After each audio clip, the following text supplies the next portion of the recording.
I wanted to come and just to see if I could compete and coach full-time and really focus on the competition aspect for a couple more years, just give it a go instead of working a full-time job. And, I still coach full-time, but the job is kind of folded around my training, so it makes it a lot more possible. So what does that look like for you? I mean, you're used to working full-time and not doing the jits full-time.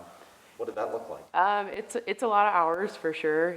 I coach probably 26 classes a week, and then I train, probably at least about another 20 hours on top of that. And then, there's other work that has to be done in between regarding both of those. So I'm at the gym, pretty much from when it opens to when it closes, The season for me begins at Pan Am's, more so in the spring. So I usually take a few months before that off. I'll do some smaller tournaments, but I don't really do any bigger tournaments till Pan Am's and then Worlds, and we added Masters Worlds this year. So I don't compete as much as some people do. I kind of focus on those major tournaments. I'll do some super fights or smaller tournaments in between if I can get them. We're a little remote here, so if I can go and coach my students and maybe get a match or two if there's a local black belt, I'll always try to do that. And then I've also added MMA, which has been a different kind of challenge. Let's touch on that first. When was that, first off? And when did you decide to do that, and why? I recently decided I wanted to try amateur MMA. We have a small women's team here, which is pretty critical to having good training partners for MMA. One of my teammates here, Jen Johnson's a really high-level boxer, and she's about my size. She's done some MMA, and we talked about it. She was my housemate at the time, and said, let's do it. Let's try it, have a couple more fights. And then Marnik Mann is doing really well right now in amateur MMA. She's smaller, but she was willing to step forward. We just have kind of a smaller crew of people right now in terms of size, so it all just came together. We had some coaches that were really invested, and we were able to put some hours in outside of our normal MMA practice and build up our technique a little bit. And so I had 2 fights this summer, and the first one, they're both kind of last-minute fights because it's very difficult to find women that fight MMA, and it's even more difficult to find women in Montana that are my size that are also interested in fighting a black belt. But the fight starts on your feet, which is not my typical range. It's something I've been working on, and the last fight was against a girl my size, and so that was more of a challenge. And is that the one I saw? Might be. She had a little bit more boxing experience than I expected, and it was a tough first round. Definitely took some hard shots and had to recover and get back on top, and went into the second round, and luckily my conditioning was better and I was able to kind of pick up the pace a little bit. So, but it was a tough fight. I took damage, and I definitely got the full MMA experience on that one. Are you done with MMA now? I would like to do one more where I feel a little more composed with my striking. I'm really working on it right now. Wanting to really know what it feels like to fight. Was that the kind of motivation still? Yes, for sure. I've been doing martial arts since 2000. I have a karate black belt, and I never really quite felt like I could fight, and I'm getting there. It takes a lot. It's a lot of different ranges. You have to be so versatile, and you have to be able to slide between those ranges, and you can't have a weak range anymore in MMA. The days of being a jiu-jitsu specialist or a striking specialist are fading pretty quickly. The current champions are all around practitioners. They don't have one thing that they're necessarily better at. Right. So they're true MMA athletes. Right. So trying to get closer to that, day by day. Bring us back to that, the morning of the fight. It was kind of a strange event. It was called Backflip and Beatdowns. So it took place in Red Lodge, Montana, and basically a horse arena. So, it's a dirt floor, and they have a cage set up outside. And it started at 7 and really had to finish before sundown at 10 because there were no lights. And they were jumping dirt bikes over the cage in between rounds. Yep. We were afraid it was going to rain coming out. It looked like it was going to thunder and lightning, and I didn't know how that was going to work out. It rained a little bit and then stopped. And the girl I went against was again, she was my size, and she was out of a gym where they have a legitimate MMA team. You know, she wasn't self-trained or anything, and she was 0-0 also. You know, I was 1-0 at that point, but the fight before had been against a girl who was quite a bit smaller than me and inexperienced. It was still very, you know, she came out pretty hard and she was not afraid, and I definitely got hit a few times on that one too. But the second one was a lot more of a legitimate fight for me. Yeah, so. you felt good about it. I mean, yeah, I wish that I had handled the striking part a little better at the beginning. She came out with a lot of straight shots right at the beginning. I got hit quite a few times. I was trying to clinch because I wanted to clinch so badly instead of being able to move. And, you know, one of my coaches I'm working with now, Dan DeStefano, is helping me with my footwork. So, that's huge. Yeah, it is huge. You get stuck, and or if you get stuck trying to get to one range, you can take a lot of damage. And so I ended up on my back. You know, once again, another fight. You know, the girl's totally untrained. I ended up on my back, and I was like, oh man. And I kind of recovered down there because I had a broken nose and a concussion after that fight. And so in the first round that happened, and so I was on my back and I kind of recovered from the bottom, and the ref, she backed up so the ref could stand us up. And as he's standing us up, she ran at me and was going to like soccer kick me in the face. And I was like, whoa. And I had my hands up, and I remember watching her come around, and I scooped her leg and spun her, and she ended up on her back. So he just let it go. Wow. And her coach wanted her to rush in before I recovered, but I felt like the ref was kind of still in between us, so it was a little questionable. But she ended up on her back and against the cage, and then I was on top. And Scott Tomets was there, who's the coach from the Boise gym, and I could hear him, and he was reminding me to hit, because you forget sometimes as a jiu-jitsu practitioner, you're on top and you're pinning, and you feel really good about that, but you need to do some damage from up there. So I was able to get her against the cage, and then back in mount, and I ended the round. She rolled me at the very end too, because I was just so focused on trying to hit her. You know, you don't think about holding the position as much, so it gets a little wild. And then we went back to our corners, and I think I scared the heck out of Gus. Gus was cornering me, Gus Nolte, and he's seeing me get kind of cut up that first round, and he's like, you know, you have to change levels. You know, you've got to move your head. Yeah. And it's like, okay, good idea. And I went back out, and she luckily was quite a bit more tired, and so I kind of found my rhythm a little bit more. She slowed down a lot, and I was able to finally clinch and get her on the cage, and then I threw her and ended up on top, and it was a TKO from mount, which was good. I have to ask you, how did it feel punching someone in like a real fight? Because that's weird. If you haven't done it, it's a weird experience. It is, and it's hard to mimic that in practice, because you can't punch your partners that hard. So it's tough, and you know, my mechanics aren't perfect, so I didn't land many punches from the feet. You know, all of my punches were from the ground, which aren't going to be as hard. So we're working on that now. You wanted to know what it felt like to fight, to really fight. But why? Why was that so important to you? I consider myself a martial artist, and I've always kind of expanded my ranges as I've picked different disciplines to try to learn. You know, I trained in a bunch of different traditional martial arts before I found jiu-jitsu, and I got really narrow on that, and we started the women's team getting together, and you realize how uncomfortable you are with strikes, and you have to get through that to get to your grappling. And people talk about it like it's no big deal, you just helmet up and just kind of run in there, but that can be hard if the person doesn't want you to get close and they know even a little bit. So it's important to practice that a little bit live and with that stress.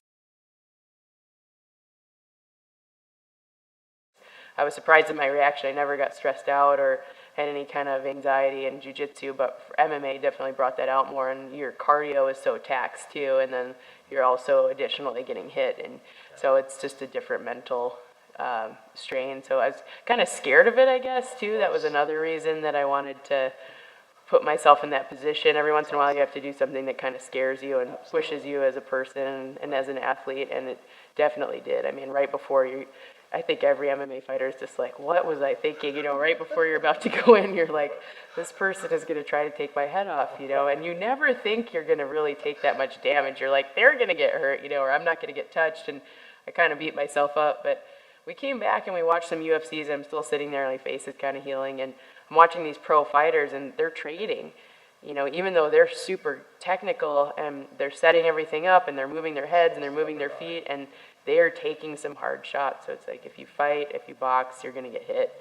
And that's just part of it. You know, if you go through a fight without getting hit, it's kind of magic, and that's why those fights make highlight reels, but that's not really the reality, and there's a lot more recovery time involved. So it's not anything I'm going to do long term, but you know, I may do one more. How do you deal with the fear, or how did you deal with the fear? Because that's a huge thing. Yeah, I've competed a lot, so I thought of it more like a competition, and I had great coaches around me, and man, I felt great on the pads right before I went in. You know, my buddy Duran had me. I was hitting hard out in the horse field, you know, and I was feeling really good, and I was rushing him, you know, getting into the clinch really solid, and there's this kind of tunnel vision that happens when you're really in there and you get that adrenaline rush, and I don't get that in jiu-jitsu at all anymore. And but in MMA, I definitely did. It kind of dialed it back down to like you're looking through a keyhole, and your reaction time goes back to more what's intuitive, which for me in striking is not that deep because I haven't been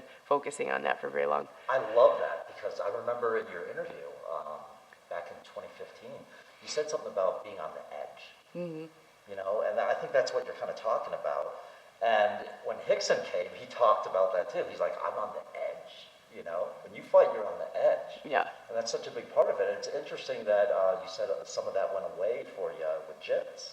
Yeah, I think with enough experience, you know you're not typically going to get hurt in grappling. You know, you see the highest level grapplers, they're extremely calm, and they can almost remove themselves a little bit from the situation and determine how to take apart the person's game, you know, and have that fight IQ. And you see that in high-level MMA fighters, too. They look like they're so relaxed. You know, they're so at ease. Yeah. You watch Connor, you know, he looks like he's just, you know, having breakfast in the morning or something. That's right where he belongs. He's very loose, very relaxed. You know, he's alert, but he's not tense. And so I think to really operate at your highest level, you have to be able to get to that point, and it takes a lot of practice. I mean, I think some people can switch over to that sooner than others, but it takes hours. It takes hours of sparring and hours of being in a ring. Yeah, for sure. Absolutely. Interesting. Well, thanks for sharing about the MMA. Huge fan, in awe of you, because it's not very many people that can actually rise and meet their fears, right? They want to run from it, right? Yeah, for sure. I definitely had some, you know, for the first time in my life, what I would describe as an anxiety attack in practice. And I never understood that before, and I'd seen it happen to people, but it's something really new for me, and I have some coping mechanism now. It hasn't happened in a while, but I was like, wow, what if this happens in a fight too? You know, so that was in the back of my mind too. But how did it manifest? I mean, what happened? You know, our practices are very hard because a fight's very hard, and so you get to a really taxed cardio, and I would get to this point where I felt like I was being overwhelmed by my partner, getting hit, not in a way where I was going to be hurt the next day or anything, but just knowing that I couldn't get out, and I was going to finish that round getting hit or, you know, being pinned and probably submitted, and not so much submitted, but more when I was pinned and getting hit, and your breathing starts to go, and you have to do something to mentally take yourself out of that track, or you start having physical symptoms where you can't recover and you can't react. So obviously you dealt with that and figured out a way to deal with it. Yeah, we have a coach here who's a counselor too, and you know, we did some rounds. He put me with the altitude mask, you know, the Bane mask where you can't breathe, which I don't think helps you all that much with altitude training. We're at altitude here already, so I wasn't worried about that, but it did restrict my breathing enough where it kind of put me in that place, and we were able to kind of work through that. And you know, you have to think about something else concrete, you know, focus on the mat or another person, or you have to actually like take yourself out of that place for a second, because the back part of your brain starts operating, the front part shuts off, and it's a slippery slope. So you have to, it's just regaining that mental composure, which is a lot of what we're doing, you know, on the mat all the time. So let's switch gears. 2017, it's Vegas. Mm-hmm. Your first match is with? So the match was with Ida Hansen, and she's the first female black belt out of Sweden. So I, you know, knew she was very experienced, and I was hoping to get to guard first, but I didn't. You know, my knee was not great going into the competition, and I So I was concerned about it. I didn't really want to be on my feet necessarily, and she got to guard first, so I'd been really working on my passing this year. That was one of the things I felt like that did not hold up at the black belt level, so I've been really focusing on that. And my lifting, I felt like I was just able to hold my posture better and just put pressure on her that I hadn't been able to do with other opponents. It's hard to pass a black belt guard, especially a black belt female. They're flexible, they're used to playing guard a lot, and she, initiated a few sweeps. She was a little bit light for our division too. I talked to her about it after, and I could feel that a little bit, so I was able to put enough pressure on her that I got her to turn and I could pass and get to kind of an S-mount position. And then this choke that I ended up finishing with was one that Amanda uses quite a bit from the S-mount position.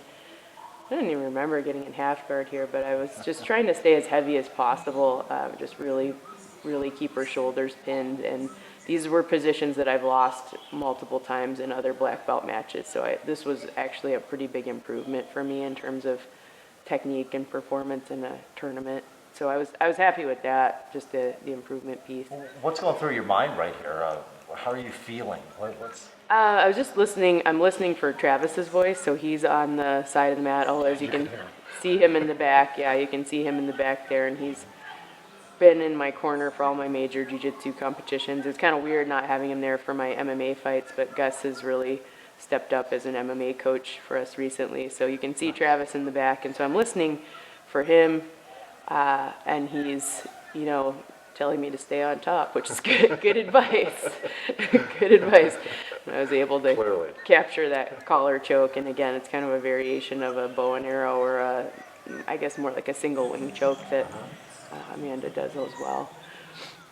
So the match only went 2.5 minutes, which was crazy. I thought this was going to be the toughest match because she's very experienced, and she. Did you feel like you were threatened at any moment, or? At the very beginning, her guard felt good. You could see me get elevated a little bit. She got to the guard position she wanted to first, and I had to really work to get that foot off my hip. And if you get swept in a 6-minute match, in a black belt 6-minute match, that is very difficult to recover from. So there was a period of time there where I was on my knees, and it was a little tricky. But once I got to my toes, I felt like I could, and I got a hold of her collar. I was able to put some pressure on to get past her leg. My personality, a little bit more of a counter player, but if you let someone else advanced get into their position first, then it's not really possible to recover. And we'd been practicing these 5-minute rounds, knowing that they were shorter matches and you can't wait. And in that type of a match, the Masters matches are supposed to be, they're for older people, but it's like you kind of have to go faster because you only have 5 minutes. Right. And then what were you thinking when you all of a sudden saw her? She gave her back up, right? I mean, yeah. Did you set that up, or what's going no, on? she turned. She was feeling her guard was getting passed, and she didn't want to give up those points, so she turned to quarters. She was trying to avoid the And pass. of course, you just took it and. Yeah, which I've certainly done my share of that in matches, and especially this type of tournament. If you give up an advantage, but then you don't give up the pass, and that's recoverable. So it was a reasonable move on her part. Nice. What did Travis have to say about your match afterwards? Oh, he was excited. He always loves it if we end in a submission. He always encourages us to go for a submission, not to just, be counting points or advantages, and that's kind of his style too. Nice. Do you want to set this up at all? Sure. Yeah. So Monique Carvalho, I think that's how you say her last name, and she's out of Texas. We'd actually had a couple matches against each other before in Atlanta, and how'd you do in those? I won both of them, ended up submitting her in both of them, but I think she wasn't feeling super well. She said something about that on social media after, so You never know. You never know what's going on there. And that was my first black belt competition, so I really didn't know what to expect. And Okay. I got my black belt pretty quickly, so I wasn't sure I was going to be able to hang. And there's a huge range at black belt. And the newer black belts, you kind of go back and forth. And those that have been black belts, you know, as long as you've been doing jiu-jitsu, it's a different story. It's just a different level. There's some big jumps in there. But the pool is so small for women, you get to go against all those people. So it's awesome. You get some really great experience. And So going into this, there was a little lingering, like, was she 100%? Did I really was she take her? 100%? She was very strong. I got out of a really strong triangle attempt when we were in Atlanta, and it was hard, you know. And she is a full-time competitor, and so she trains hard, and we'd gone against each other before, so you kind of know each other's games a little bit, and she definitely countered my guard a lot better this time. She was very aggressive. She adapted to this. Absolutely, yeah. She had me scrambling at the beginning. This was a tough match. So let's walk us through this. So what's going on? She's hurt? At the very beginning, yeah, she was passing really aggressively, which her coach, I'm sure, told her that, you know, you can't let this girl get into her guard because that's what happened last time. And so she was really hipping in and not letting me get my feet on her hips, and she was sprawling and giving me a lot of kind of like barrel leg drag pressure. And as I was sitting up to try to get in, I think I elbowed her. I apologized after. She's like, oh, I've done that to people too. So they had the medical people come in. She had a scrape on her cheek. I didn't even feel it happen. You're just kind of, you know, in the moment. It wasn't on purpose, you know, it was just kind of in the guard. And Travis is telling me, I think he wants me to jump close guard. And my guard pull after this is not perfect. Like I said, I was kind of protecting my knee. I think I ended up pulling guard here. How much does this kind of mess up the flow? It's always strange when they have to stop the match and people walk around or tie their belts or whatever, and then we have to try to get this position back where I had a lot of tension on those grips, and when you reset, you don't really recreate that, and so it's not great, you know. So yeah, so she reset and guard. Travis was telling me to make sure I get the same grips because I had really good grips. So it's hard. You have to think through it yourself. So I was hoping to, you know, I swept her over the top in that other tournament, and so I was trying to do that again, but she was doing a good job of, you know, keeping her hips back, and she was scooting back, so I couldn't get underneath of her with the spider guard. She knew I was going to try to do that, and she was, you know, I had to go to quarters here to get rid of the pass attempt. You know, she was going to pass there, so now I'm in quarters, which isn't ideal. Right. And she rolls, almost takes my back, and I see her leg there, and I was thinking about maybe going for knee bar. And as you can see, I'm not in a great position to do it, and I end up scooping underneath to go for a toe hold, and it's kind of a strange angle for a toe hold. I had to roll her, and she taps, and then tapped again, so the ref didn't call it the first time. And she actually just kind of went with it. Yeah. But you had her at that point, right? It was definitely on, and she had finally turned into the right position to defend, but it was her foot was really cranked. It was really close to her hip, so I think, you know, that was the right call. It would have popped her foot. Yeah. How important is that to be able to be present enough to, you know, be listening for your coaches? It's pretty critical because again, you can get into that. You can get a little. Yeah. There we go. You're walking excited. over there. Travis apparently threw his cell phone and broke it at that point. Yeah. So that was it was pretty exciting. Yeah, you know, he's trained me since I was a white belt, so that was a really special moment, you know, and to have Amanda win the same tournament, you know, and when we trained together so much, like that was just awesome. It was a really cool day. It was a very good day for SBG. Yeah, it was. So I have to ask, where now? What do you do? What does Leah do? Well, I'm working on helping Travis and Kisa to improve the kids and women's curriculum within SBG. I, have a teaching background. I was a high school teacher, and I've done a lot of outdoor education. I've worked with a lot of different age groups of kids, and to teach different age groups, you don't just water down the adult curriculum. You make it really specific to their development level in terms of their physical form and their mental stage. So I want to work on that, and I'm also working on a women's curriculum so that other gyms can have a women's class and be a little bit more confident about it. It's easier, for me and Amanda because we have, we're female coaches, so we can, we can lead from the front a little bit more that way, but other schools, they want to have a women's class and they don't necessarily have a female black belt because there's only 4 of us in SBG anyway. So I want to make some tools for them to be able to have that class and make it specific for women because, and this will be a little controversial, but I do think women, they move differently, they think differently. Their jiu-jitsu is going to be a little bit different. And some people would argue it's all the same. We do the same jiu-jitsu, and I don't agree. I think there's some things, my women's class, we focus a lot on survival, on not getting stacked. Women are very flexible, and they're not as strong, so they get folded up easier. So we need to establish that type of survival skill and confidence before we layer on offense over it. And I think that's true for all practitioners, but that guys, they just have a little bit more opportunity to get on top, to, get out of things at the beginning. And for a female to make it through that first year is very, very challenging. So we're trying to bridge that gap. Hickson would be very proud of you for doing that, Thank right? you. Because jiu-jitsu is about it's making the weak strong, right? Yes. And that's what you're doing. So I applaud you. Thank you so much for taking the time. Thank you. And we'll talk.